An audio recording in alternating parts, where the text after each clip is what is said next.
हे पहिला. त्याला जी गोळी मारण्यात आली ती किती अंतरावरून मारली, कुठून मारली याचा रिपोर्ट आला असेल. ती गोळी मारताना त्याचा जागीच मृत्यू झाला, दवाखान्यापर्यंत नेण्याचा फार झाला. त्याला ती खाली कमरेच्या खाली मारावं. तो जर टेररिस्ट नसेल, कुठं काही धमकी दिली असेल तर तेही करून त्याला किंवा हातालाही मारता आलीस, पण त्याचा खून केला गेला. म्हणून त्या निमित्तानं ती गोळी ज्यावेळेस मारली गेली, गोळी मारण्यात आली, ती कुठून आणि किती अंतरावर मारली गेली, कोणत्या नियमानं त्याचा खून केला गेला, खरं नियम सांगा मला, त्याचं काय होतं त्याच्या हातात तर. आणि एन्काउंटरसाठी वाघमारे यांनाच का आणण्यात आलं? स्थानिक पोलीस होते, त्याला कुठून बोलवलं, कोणी बोलवलं, दुसरा कोणता अधिकारी नव्हता का? एन्काउंटर स्पेशालिस्टलाच का आणलं?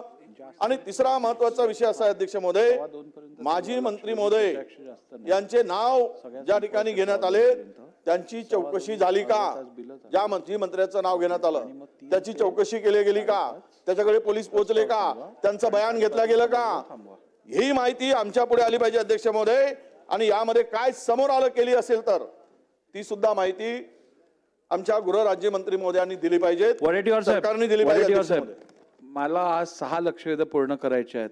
मी ऐका फक्त आपल्याला नाही, सभागृहाला मी सांगू इच्छितो की 2:15 वाजता आपण बिलं घेणार आहोत आणि त्यानंतर ताबडतोब आपण प्रस्तावावरती चर्चा चालू करणार आहोत. हो करू ना. मग बिलावर चर्चा जर होत असेल करू प्रस्तावावर होईल ना? प्रस्तावावर होईल की बिलावर?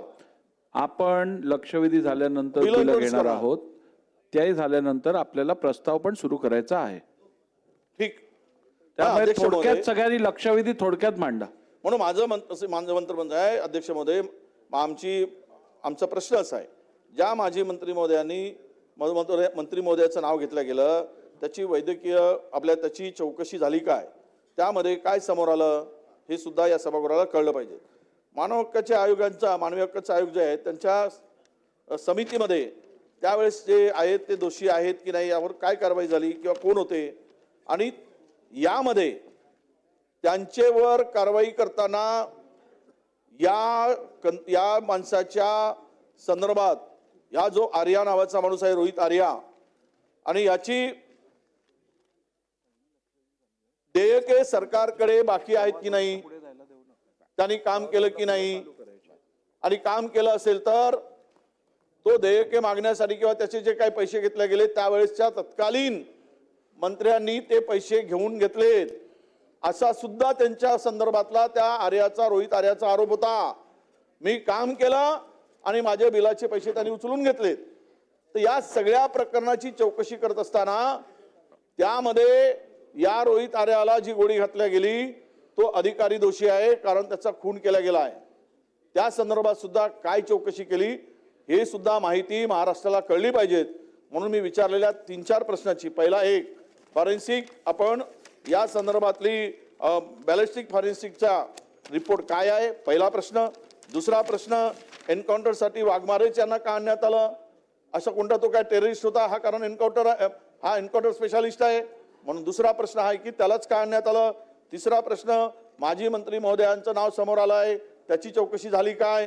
तिसरा प्रश्न, आणि मानवी हक्क आयोग आहे यांच्या समितीमध्ये कोण होते की ज्यांनी दोषी धरला आहे, त्यांच्यावर काय कारवाईमध्ये, त्या कारवाईमध्ये काय दिरंगाई होत आहे, या संदर्भातली माहिती आपण द्यावी. हे माझे 3 प्रश्न आहेत अध्यक्ष महोदय. चला मंत्री महोदय उत्तर होऊ द्या.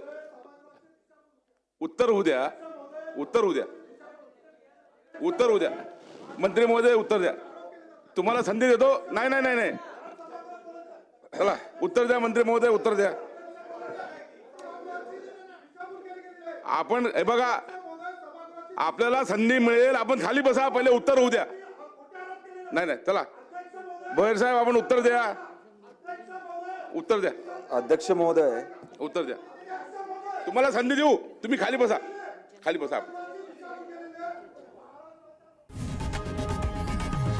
लोकशाही मराठी ऐका, पहा, जागरूक रहा.